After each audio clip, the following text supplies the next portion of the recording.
from forgotten pulp pages to the strangest heroes ever printed. Golden Age but Weird is back.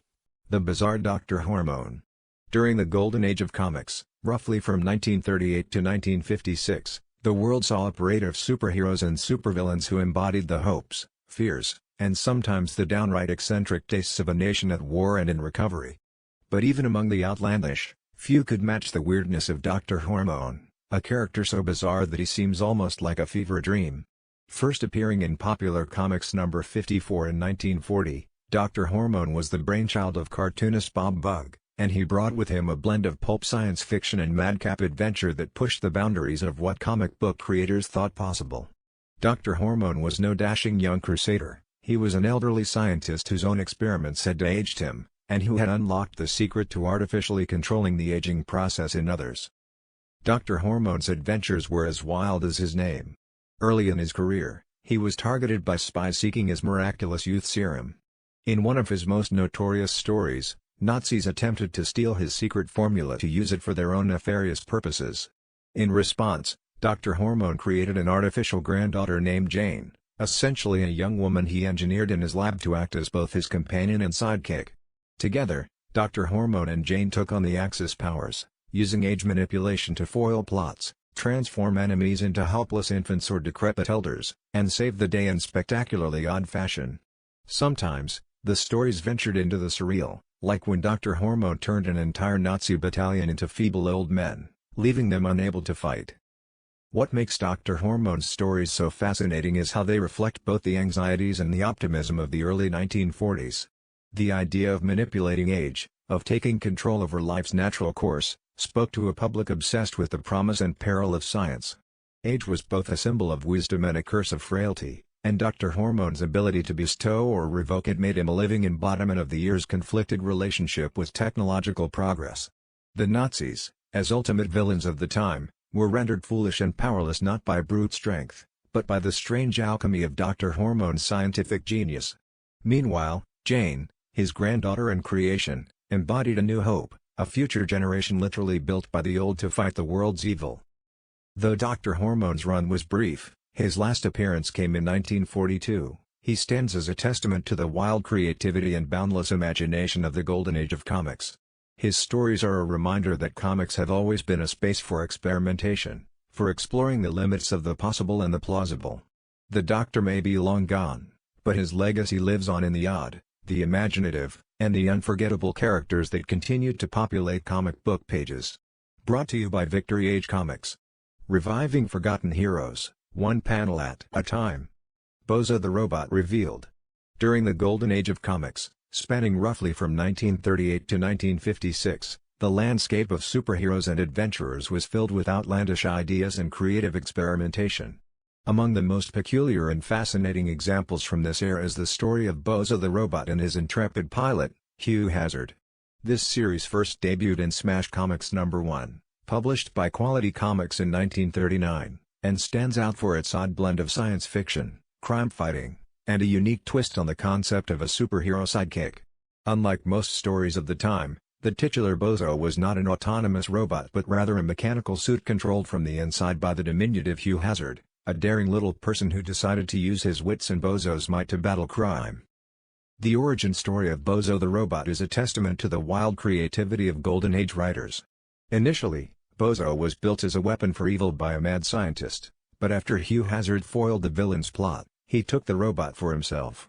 Rather than simply reprogramming or befriending Bozo, Hugh climbed inside the mechanical shell and operated it from within, steering the robot on foot chases, high-speed car pursuits, and even aerial adventures. This made Bozo one of comicdom's earliest examples of a piloted exosuit, decades before Iron Man would popularize the concept. The visual of Hugh's face peeking out from Bozo's head, sometimes communicating through a radio speaker, added an extra layer of charm and comedy to their adventures. The stories themselves were a lively mix of crime noir, slapstick, and bizarre gadgets. Hugh and Bozo faced off against everything from mobsters and mad scientists to fantastical threats like invisible men and mechanical monsters. The duo's dynamic was unusual. Bozo was mute and expressionless, while Hugh's resourcefulness and courage provided the real personality behind the hero.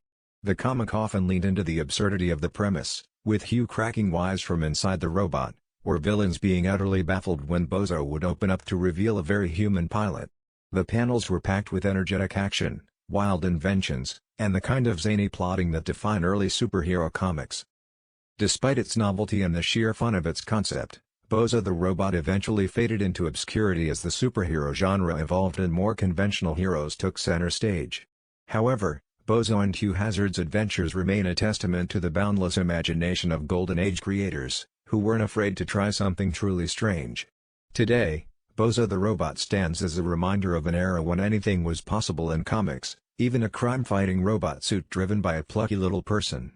Brought to you by Victory Age Comics. Reviving forgotten heroes, one panel at a time. Captain America vs. Hitler.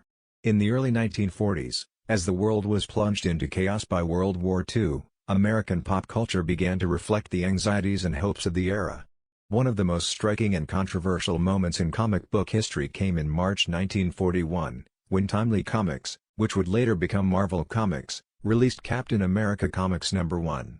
On the cover, a bold and muscular figure, clad in a star-spangled costume, delivered a powerful punch directly to Adolf Hitler's jaw. This iconic image was not only audacious because of its political message but also because it was published a full 9 months before the United States officially entered the war.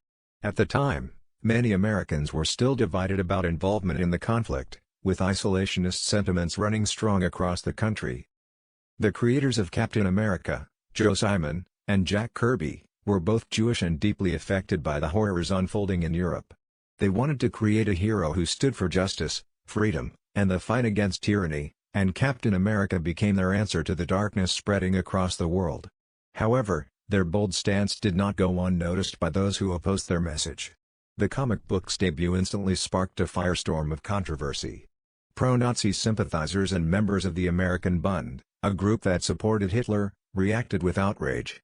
Threatening letters and phone calls poured into the Timely Comics offices, accusing Simon and Kirby of warmongering and inciting hatred. The threats soon escalated beyond words. Both Simon and Kirby began receiving death threats, and security at their New York office had to be increased. According to interviews with Joe Simon, police officers were stationed in the lobby of the Timely Comics building to protect the creators from potential attacks. The environment was tense, but the response from the public, especially children who saw Captain America as the ultimate patriot, was overwhelmingly positive. Captain America quickly became a symbol of American ideals, inspiring a generation even before the nation officially joined the fight against the Axis powers. This singular moment in the history of comics demonstrates just how powerful and influential the medium can be. By taking a stand against evil, even before it was popular or safe to do so, Captain America's creators helped shape the narrative of the war and the role of superheroes in society. The cover of Captain America Comics #1 remains a testament to the courage of its creators and the power of art to confront injustice. Brought to you by Victory Age Comics. Reviving forgotten heroes, one panel at a time. Doll Man, Tiny Hero Unleashed. The Golden Age of Comics was full of bizarre and imaginative creations, but few were as unusual as Doll Man, who made his debut in 1940 in Quality Comics Feature Comics #27. Unlike most superheroes of the time who relied on brute strength or magical powers, Doll Man's unique ability was to shrink himself down to a mere 6 inches tall, all while retaining the strength of a full-sized man. Created by the legendary Will Eisner, Doll Man was the alter ego of scientist Darrell Dane. After inventing a special formula, Dane found he could miniaturize himself at will, giving him a striking advantage against criminals who never saw him coming. His size allowed him to infiltrate places nobody else could, making him a one-of-a-kind crime fighter in a world dominated by giants like Superman and Batman. Perhaps the strangest aspect of Doll Man's adventures was his trusty steed, a canary. While most superheroes patrolled the streets in sleek cars or soared through the skies, Doll Man hitched rides on the back of a common house bird. Perched atop his feathered friend, he could swoop into action or make a speedy getaway, cementing his status as one of the quirkiest heroes in comic book history. Though Doll Man has faded from mainstream memory, his legacy endures as a testament to the wild creativity of the Golden Age. Brought to you by Victory Age Comics. Reviving forgotten heroes, one panel at a time. Ghostly Romance Unleashed. During the Golden Age of Comics, from 1938 to 1956, the medium exploded with a dizzying array of superheroes, supernatural beings, and offbeat adventurers.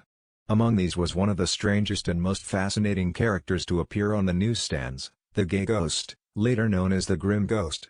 Debuting in 1942 in Sensation Comics #1, the same issue that introduced Wonder Woman, the Gay Ghost was a swashbuckling spirit named Keith Everett, an 18th-century Irish nobleman who was murdered while defending his ancestral castle. Instead of passing on, his spirit lingered, bound by a promise to the beautiful Deborah Wallace, his beloved fiancée, that he would always protect her and her descendants. What set the Gay Ghost apart wasn't just his spectral powers, but the unique way he interacted with the living world. Unlike other ghostly heroes who remained invisible or intangible, Keith's spirit could possess the bodies of the recently deceased, borrowing their forms to fight crime and right wrongs. His primary vessel was Charles Collins, a mild-mannered American who had the misfortune to be murdered in front of Deborah's modern-day descendant. When Keith inhabited Charles's body, he gained not only a physical form but also the ability to interact, sometimes flirtatiously, with Deborah herself, creating a bizarre love triangle between a living woman, her murdered ancestor, and the man he possessed. The stories were a heady mix of romance, supernatural action, and high adventure, with the Gay Ghost dashing through 1940s America in a flowing cape and period garb, sword in hand. He brought an old-world chivalry to his crime fighting, but there was always an undercurrent of melancholy. His love for Deborah was as deep as ever, yet always tinged with the tragedy of their separation by death. The comic walked a strange line between the thrilling and the macabre. It wasn't uncommon to see Keith pause mid-battle to declare his undying love or to use his ghostly powers in creative ways, such as passing through walls, becoming invisible, or even taking over other bodies when needed. Over time, changing social attitudes led to the character's renaming. The word gay shifted in meaning, and the Gay Ghost became the Grim Ghost. Despite his unique concept, the character faded into obscurity as superhero comics waned in the late 1940s. Yet, the Gay, or Grim, Ghost remains a testament to the wild creativity of the Golden Age, when anything seemed possible and even a ghost could be a swashbuckling romantic hero. Brought to you by Victory Age Comics. Reviving forgotten heroes, one panel at a time. Explosive hero wardrobe malfunction. During the Golden Age of Comics, the shelves were filled with bizarre heroes and even stranger powers, but few were as uniquely odd as the Human Bomb. Debuting in Police Comics #1 in 1941, this character, real name Roy Lincoln, was a scientist who ingested a secret explosive formula to keep it from Nazi spies, subsequently gaining the ability to detonate anything he touched. To protect the world from his own dangerous power, Roy donned a full-body containment suit with thick gloves and boots, hoping to keep his mere touch from causing catastrophic explosions. Yet, despite his best efforts, the suit was far from foolproof, and his adventures were often punctuated by accidental detonations of his own clothing, leading to frantic and awkward moments in the heat of battle. One particularly memorable instance occurred in Police Comics #15, where the Human Bomb faced off against a gang of arsonists terrorizing the city. As he cornered the criminals in a warehouse, the adrenaline of the fight got the better of him. Lunging to block a swinging crowbar, he forgot to regulate his touch, and his right glove exploded spectacularly, shredding his sleeve and sending fabric shrapnel flying. The explosion startled both the criminals and the Human Bomb himself, leaving his arm exposed and dangerously volatile. Even as he subdued the villains with careful, gloved punches, he had to remain hyper-aware of his now naked hand, which could turn anything, including his own flesh, into a deadly weapon. This awkward predicament wasn't just a one-off gag, it became a running theme and source of both tension and humor in his stories.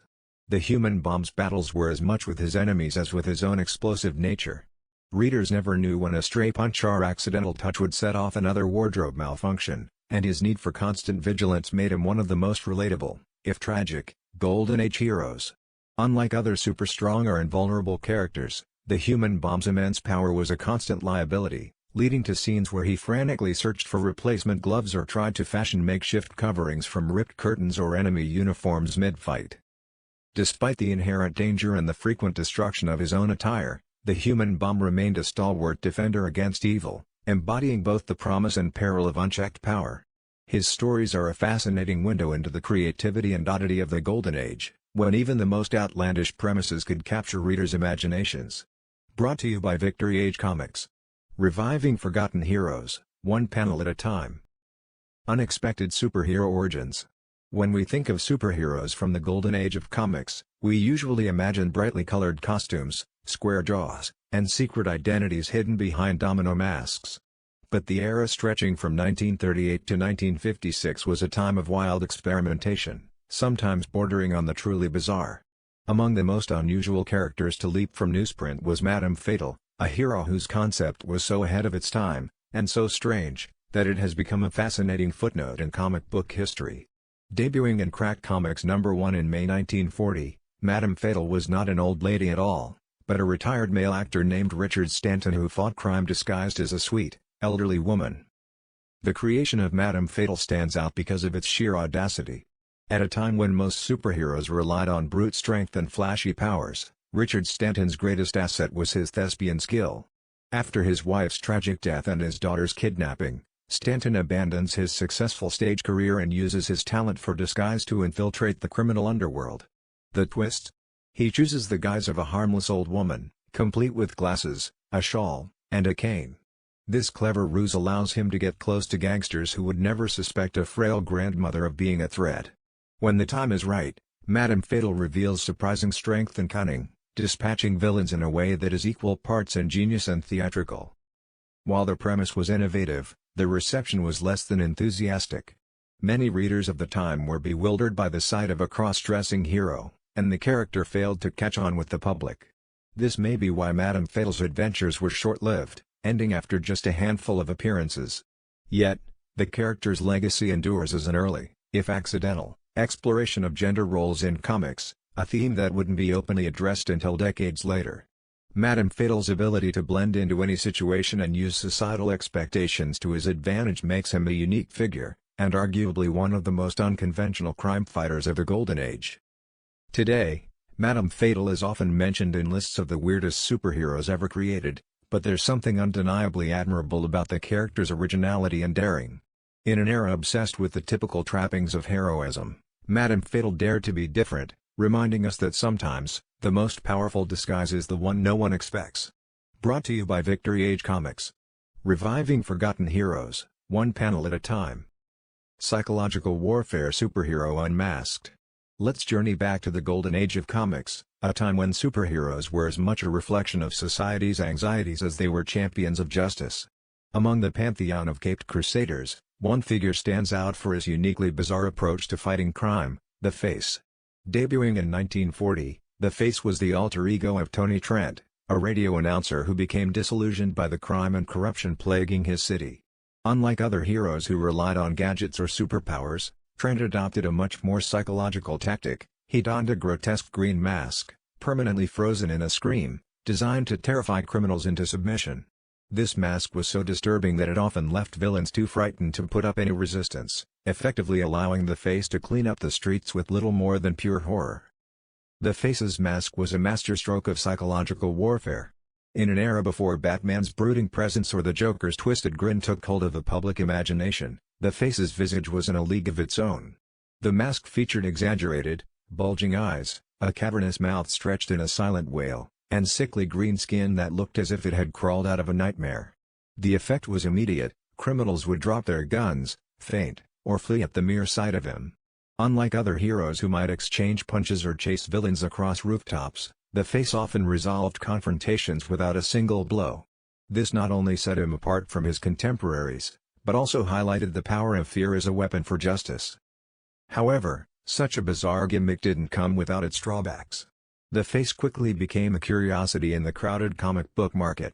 Readers sometimes found his methods unsettling, and the stories occasionally bordered on the surreal, as the Face's mask seemed to possess an almost supernatural ability to induce terror. Over time, to appeal to a wider audience, later stories toned down the horror elements and eventually had Tony Trent fighting crime without the mask altogether, transitioning into a more conventional adventure hero.